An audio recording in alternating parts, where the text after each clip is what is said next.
Assalamualaikum, hai, saya Zaleha dari Snail Art Channel. Kali ini saya nak berkongsi 4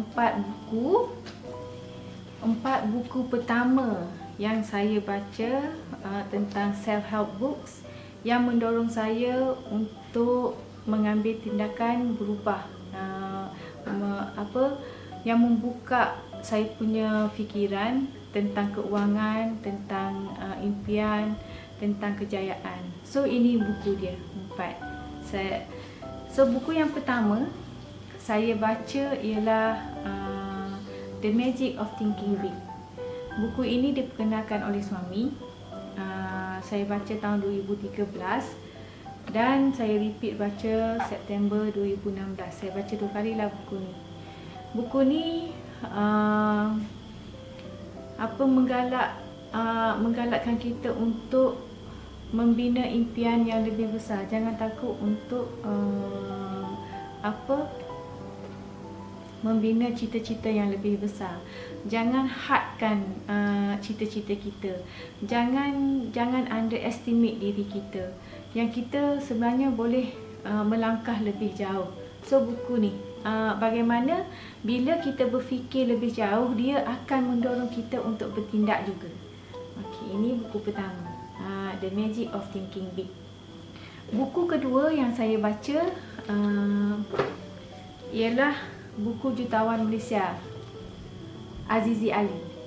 Saya rasa ramai yang kenal dia, penulis buku ni, Jutawan Hartanah. Pertama kali saya baca buku ni adalah kepunyaan bira saya pinjam, saya baca dan konten dia cukup menarik. Saya beli juga, saya baca lagi sebab yang ni yang saya beli ni adalah edisi terkini yang dia dah tambah, ya. Buku ini membuka minat saya untuk membeli rumah kedua dan membina rumah ketiga. Buku ni pada mulanya saya rancang nak beli lebih lah, kononnya nak jadi macam dia lah, nak beli rumah dan kita sewakan. Tapi bagusnya buku ni dia kongsikan juga bagaimana kita berhadapan dengan penyewa rumah supaya kita tidak mengalami kerugian, ya. Buku ni. Tapi saya berubah, ialah kita merancang, Tuhan menentukan. Mula-mula kita nak beli rumah lagi, tapi taklah, saya ada plan yang lebih baik yang saya pilih. So buku ni sangat bagus. Anyway, buku ni membantu saya untuk membina aset. Alhamdulillah, saya cukup berterima kasih, ya. Buku yang ketiga yang saya baca ialah buku Rich Dad Poor Dad. Rich Dad Poor Dad,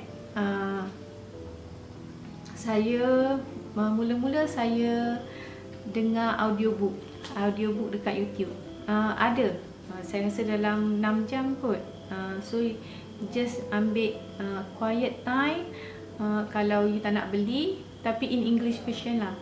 So dia baca daripada buku tu.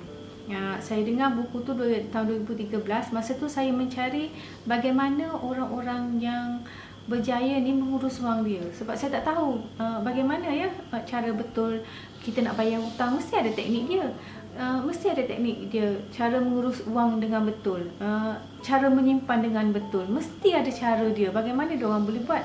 Dan kenapa saya struggle. So buku ni, salah satu kebaikan buku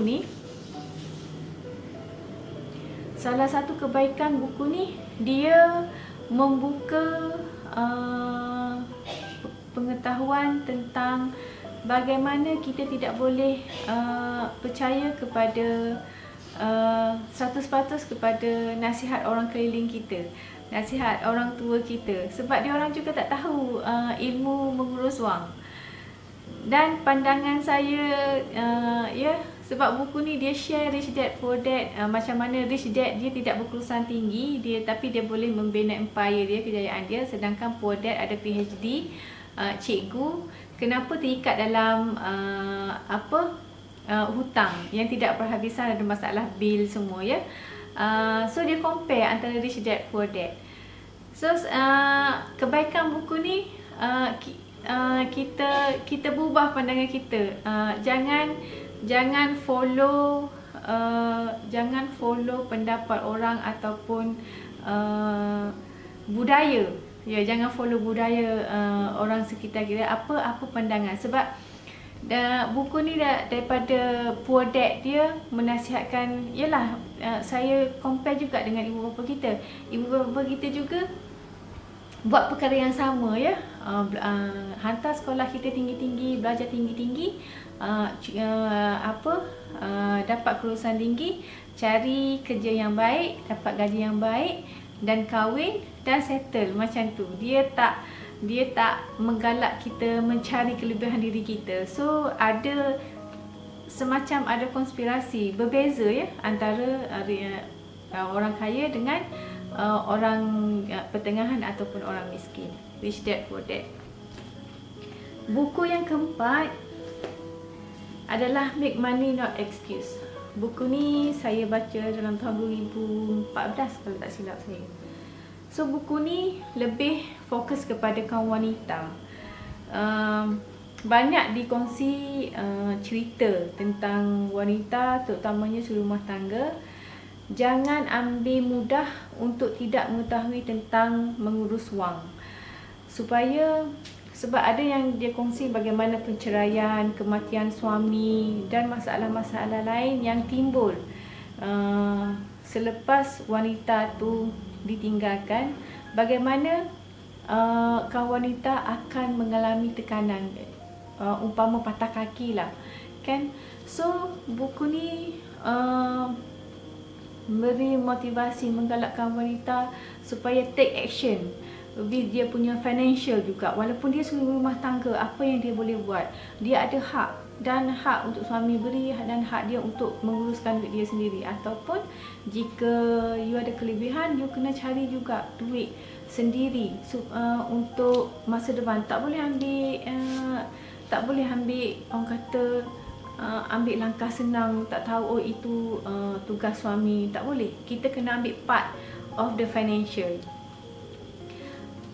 Saya galakkan wanita, tapi saya tak tahulah, ini buku dah lama, tak tahulah dekat sini ada ke tak, kan. Saya not sure. Buku ni saya dapat dekat Riyadh pada tahun 2013 ataupun 2014. Okey, itu saja 4 buku yang saya kongsikan di sini. Antara 4 buku pertama yang mendorong saya untuk berubah atau berani mengambil langkah yang pertama untuk berubah. Dan next time insya-Allah saya akan kongsi buku-buku yang menjadi favourite saya, yang mendorong saya untuk mengambil langkah yang lebih berani lagi. Okey, jika anda minat, jangan lupa subscribe, share dan tekan bell button untuk notification yang seterusnya. Itu saja. Terima kasih. Bye.